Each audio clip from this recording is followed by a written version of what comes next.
Continuing our discussion of variables in Perl, we're going to talk about strings. So we'll go ahead and make a copy of this variables.pl so we don't write over it and just call it strings.pl. And we'll open that, and here we go. So this, of course, is a string because it's in quotes, and we were to assign it to a variable instead.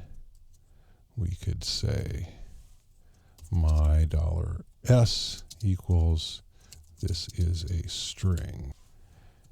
And we message $s and run that, it will say this is a string. So strings can be in single quotes or double quotes. This editor, of course, wants to match quotes automatically, so I have to do a little finagling there. This will work just as well. It says this is a string. And the difference is that if I had another variable, say n equals 42, and I put a $n in there like that, and run it, if I have the single quotes, it doesn't interpolate. It'll go ahead and say $n. If instead I have it in the double quotes, I'm just going to go ahead and do a different one. My $s equals, this is a string, $n, like that. And what does this warning say? Masks an earlier one. So that error means that I've named two variables with the same name in this scope. So I'll call this one S2 and this one S1, and I will message S1 and I will message S2. And I'll save that and run it. Now we'll see that the second time it actually interpolates. It takes this $n and it replaces it with the value. So it's reading that variable and interpolating the variable rather than just displaying the characters $n. With the single quotes, it does not interpolate, and so it will not get you the value of $n. It'll just put out the characters, a $sign, and an n character. So that's the difference there. Now, in fact, you don't always have to use quotes. If I wanted to, say, put this $n in quotes, I would have to say \quote and \quote in order to actually get the quote character. And I've got two quote characters next to each other because one of them is escaped with the / and one of them is not. And now I'll get quote marks around this save and run. I get quote marks there. If I want quote marks in this one, because it has the single quote, I can just put in a quote mark like that, and I don't have to escape it because there isn't a danger of it being interpreted as ending the string. And so I'll save and run, and I get the quote marks there. The opposite is true if I want to use the single quotes. If I want to use a single quote here, I just put it in there like that because I'm in double quotes, and so I don't have to escape it. But in this case, if I want to use a single quote, I actually have to escape it and use the / single quote because my string is enclosed in single quotes. And so I'll save that and run, and you'll see that now we have single quotes. You can get around this by using Perl's special quote operator, which is a Q followed by a delimiter.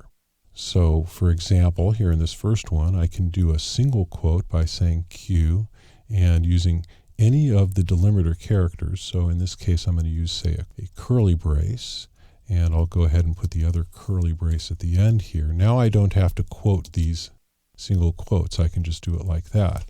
And because there's just one Q, this works exactly like the single quote, so it won't interpolate the $n.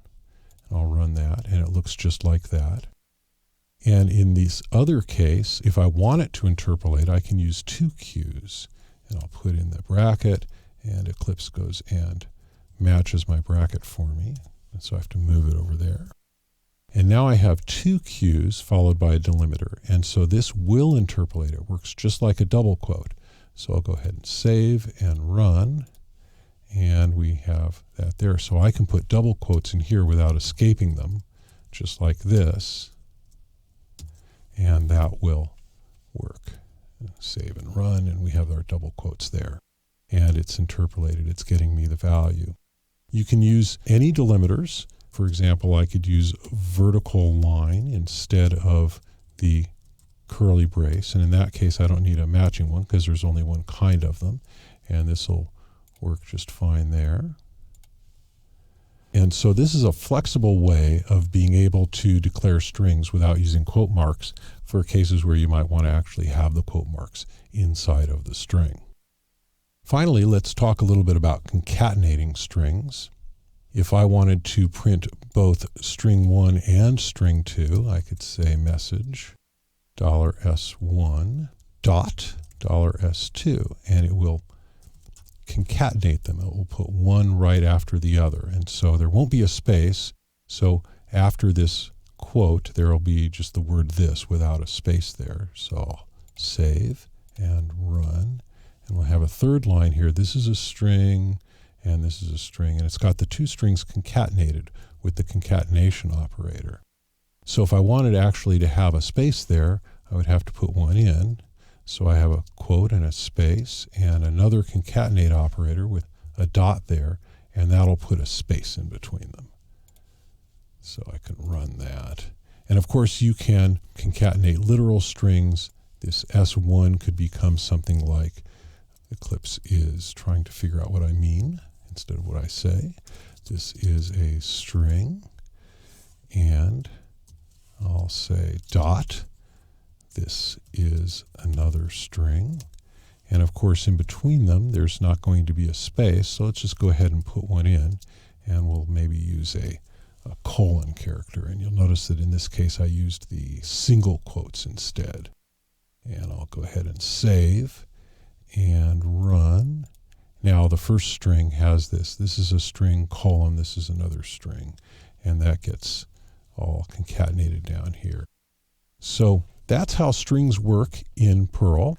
Strings are scalar values. They're one-dimensional, and they can be concatenated using the dot operator.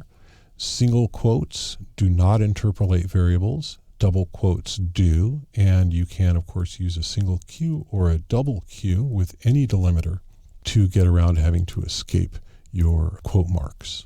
So that's how strings work in Perl.